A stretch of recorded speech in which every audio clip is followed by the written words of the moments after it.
जनवरी का महीना अब भी शुरू ही हुआ था, पर ऐसा लगता था मानो ठंड अपने चरम पर पहुंच गई हो।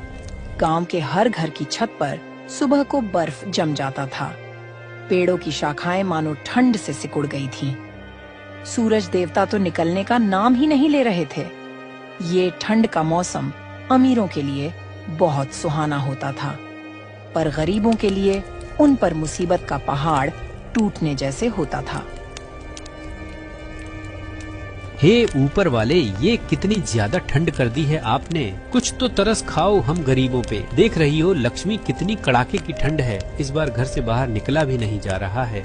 अजी सच कह रहे हो आप, इतनी ज्यादा ठंड तो पहले कभी नहीं देखी। पर इस साल तो ठंड कहर बरसा रही है। घर से बाहर जाओ तो ठंडी हवा शरीर को चीरती हुई निकल जाती है और पूरा शरीर थरथराने लगता है। देखो तो जरा सुनीता, सूरज भी जैसे आंख में चोली खेल रहा है। पूरे दिन कोहरा छाया रहता है। हाँ, ठंड ने तो सबकी हालत खराब कर दी है। इस बार आप काम पर कैसे जाओगे? अब तो आपको सुबह सुबह सेठ चपेटू राम की दुकान पर काम के लिए जाना होता है। हम तो फिर भी घर में रहकर आग सेक लेते हैं। अब क्या कर सकता हूँ सुनीता, काम तो करना ही पड़ेगा। चाहे कितनी भी ठंड हो, सेठ जी को तो कोई फर्क नहीं पड़ता। उनको तो बस काम से मतलब है, चाहे सर्दी हो या गर्मी। अच्छा ठीक है, मैं चलता हूँ। देर हो गई तो मालिक गुस्सा करेंगे। भोला एक चाय की दुकान पर चाय बनाने का काम किया करता था, जिससे उससे जो भी पैसे मिलते उससे उसके घर का गुजारा चल जाता था। वैसे तो शिवपुर गांव में हर साल ठंड बहुत ज्यादा पड़ती थी, पर इस बार तो ठंड ने सब रिकॉर्ड ही तोड़ दिया था। पूरा गांव ठंड से परेशान था। पूरे दिन कोहरा छाया रहता था। धूप के तो दर्शन तक नहीं हो रही थी। गांव का चौपाल, जहां लोग बैठकर पूरा दिन बातें किया करते थे, आज वो बिल्कुल सुना वीरान पड़ा था। ठंड ने हर किसी को परेशान कर दिया था। आर्यन के पापा, आज तो घर में आटा भी बहुत कम बचा है। बस 5 रोटी ही बन पाई है, तो मैंने आपको दिन के खाने के लिए बांध दी है और 2 रोटी में से एक रोटी बच्चों को दे दूंगी। मेरा तो आज उपवास है। नहीं सुनीता, वो 2 रोटी भी बच्चों को खिला दो। मैं तो चाय पीकर ही काम चला लूंगा। वैसे भी दिन इतने छोटे होते हैं कि आजकल भूख ही कहाँ लगती है। शाम को राशन लेकर आऊंगा, तब रोटी बना लेना आराम से। सुनीता को भी पता था कि 1 कप चाय से पूरा दिन निकलना मुश्किल है, पर गरीबी के कारण वो कुछ कर भी नहीं सकती थी।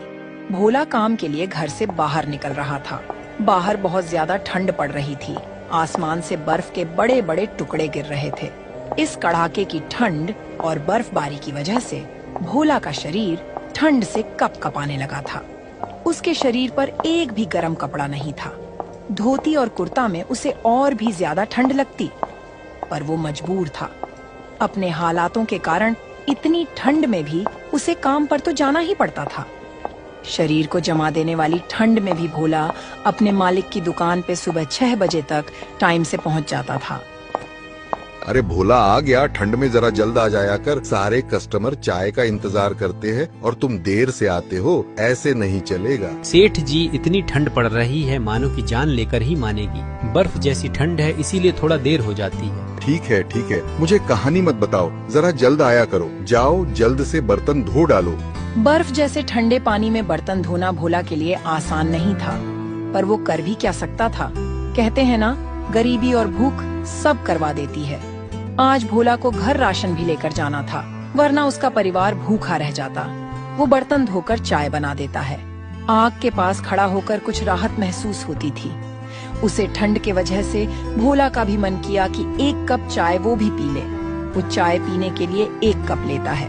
वैसे ही उसका मालिक चपेटू राम उसे देख लेता है और गुस्से में बोलता है, भोला, तुम्हें यहाँ चाय बनाने के लिए रखा हूँ या चाय पीने के लिए? मैं खुद पूरे दिन में 1 चाय पीता हूँ, इस दुकान का मालिक होकर भी, और तू नौकर होकर चाय पिएगा। अब तक ना जाने कितनी चाय पी चुका होगा तू। आज तेरी दिहाड़ी से 2 कप चाय के पैसे काट लूंगा, तब पता चलेगा तुम्हें, और कल से मेरे यहाँ काम पर मत आना। नहीं मालिक, आज पहली बार चाय मैंने पिया है इस दुकान से। वो आजकल ठंड ज्यादा बढ़ने लगी है। मेरे पास गर्म कपड़े भी नहीं हैं, इसीलिए गलती हो गई। मालिक, अब ऐसा कभी नहीं करूँगा। आप मेरे पैसे मत काटिए। आज घर पे राशन तक नहीं है, बच्चे भूखे हैं मेरे मालिक। ये सब तुझे चाय पीने से पहले सोचना था। मैंने ठेका नहीं लिया है तेरे बच्चों के पेट भरने का। चल जा, अब काम कर चुपचाप जाकर। बेचारा भोला पैसे कम मिलने की बात से परेशान था। उसे क्या पता था कि वो 1 कप चाय उसे इतनी महंगी पड़ेगी। शाम तक वो काम करता रहा और कम पैसे लेकर घर की तरफ चला गया।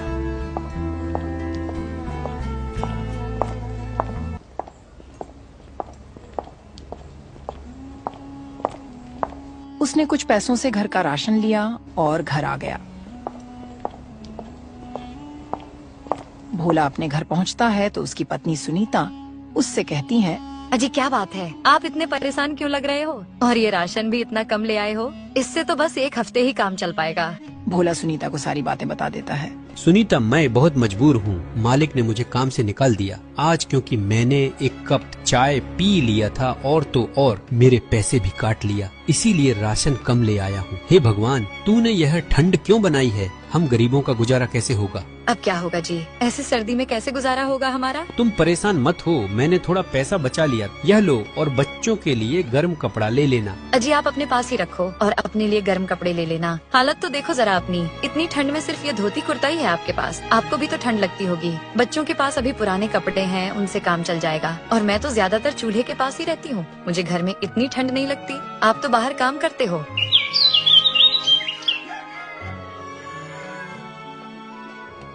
भोला बाजार जाकर अपने लिए एक गर्म चादर खरीद कर ले आया।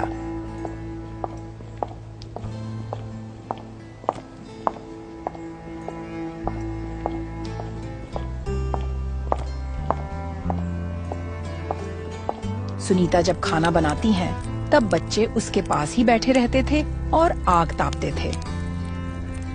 सुनीता, मैं बाहर जाता हूँ, देखता हूँ शायद कोई काम मिल जाए। ऐसे घर पर खाली तो नहीं बैठ सकता। अगर घर पर रहूँगा तो खाने के लिए मोहताज हो जाऊँगा। हाँ जी, ध्यान से जाइएगा और शाम को समय से घर वापस आ जाइएगा। ठंड बहुत ज्यादा हो रही है।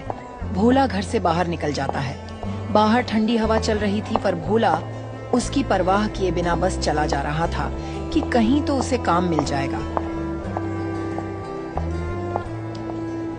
वह बाजार के एक दुकानदार के पास जाता है और काम मांगता है। भैया जी, क्या आपके पास कुछ काम मिल जाएगा क्या? कोई भी काम दे दो, मैं सब करने के लिए तैयार हूँ। अरे नहीं भाई, कुछ भी काम नहीं है तुम्हारे लिए अभी। वैसे ही सर्दी की वजह से काम ठप पड़ा है आजकल। भोला ने कई जगह काम ढूंढा, पर उसे कोई काम नहीं मिला।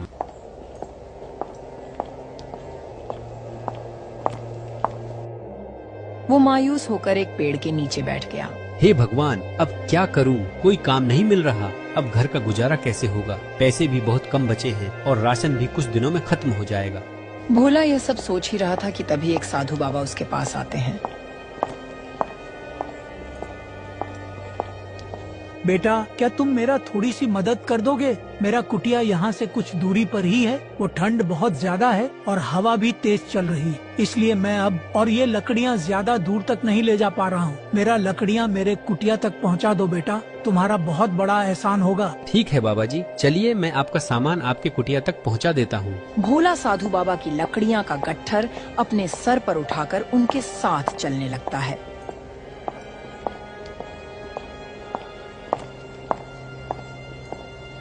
कुछ दूर जाने के बाद साधु महाराज की कुटिया तक पहुंचता है।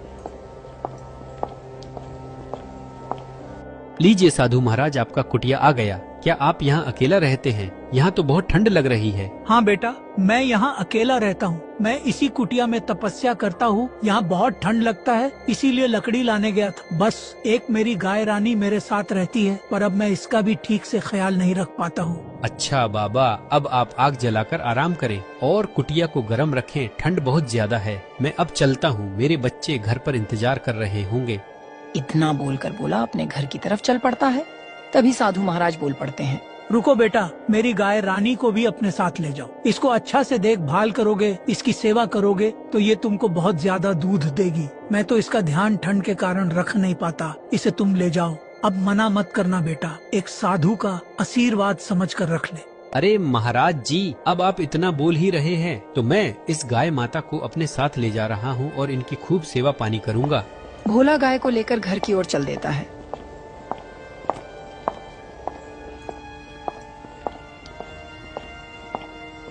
अजी ये गाय कहाँ से लेकर आए हो?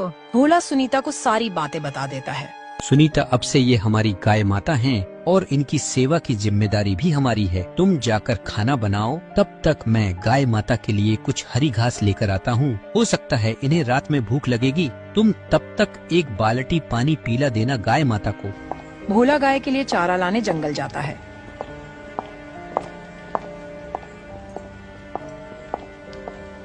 और घास लेकर आता है और गाय को दे देता है। चारा खाने के कुछ देर बाद गाय बहुत सारा दूध दे देती है। देखो सुनीता, हमारी गाय ने कितना सारा दूध दिया है। ये सच में कमाल की गाय है। इतना सारा दूध तो हम पी भी नहीं पाएंगे। लाइए, पहले मैं कुछ दूध की चाय बना देती हूँ, फिर पूरा परिवार आज साथ बैठकर गर्मा गर्म दूध पीकर ही सो जाएंगे, क्योंकि घर में ज्यादा राशन नहीं बचा है। फिर उस दिन भोला का पूरा परिवार गाय माता के दूध से अपना पेट भर लेते हैं और सब आराम से सो जाते हैं।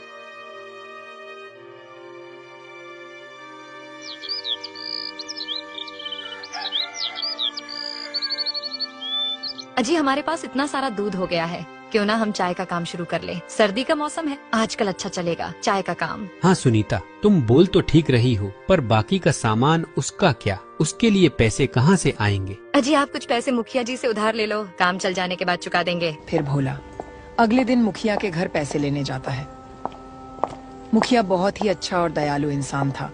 भोला उसके घर जाकर बोला, मुखिया जी, वो मुझे आपसे कुछ काम था। अगर आप कुछ पैसे उधार दे देते तो बड़ी मेहरबानी होती। अब से मैं चाय का काम शुरू करने जा रहा हूँ, उसी के लिए चाहिए थे। देखो भोला, मैं जानता हूँ कि तुम एक ईमानदार और सच्चे इंसान हो, इसलिए मैं तुमको बिना किसी चीज को गिरवी रखे पैसे दे दूंगा।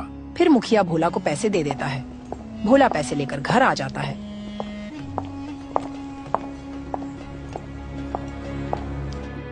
और अगले दिन वो चाय का काम शुरू कर देता है। भोला इतनी अच्छी चाय बनाता है कि सब उसकी चाय के दीवाने हो जाते हैं। लगता था गाय माता के दूध से बनी चाय में कुछ जादू था। जो चाय पीता बस उसी चाय के गुण गाने लगता।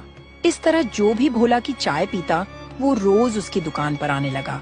अब भोला का चाय का काम बहुत तेजी से चलने लगा। उसकी दुकान पर चाय पीने वालों की लंबी लाइन लगने लगी। ये सब देखकर सेठ चपेटू राम को उससे जलन होने लगी। ये ससुरा तो बड़ा चालाक निकला। मैंने इसे काम से निकाल दिया तो इसने खुद की दुकान खोल ली। इसे तो सबक सिखाना ही पड़ेगा।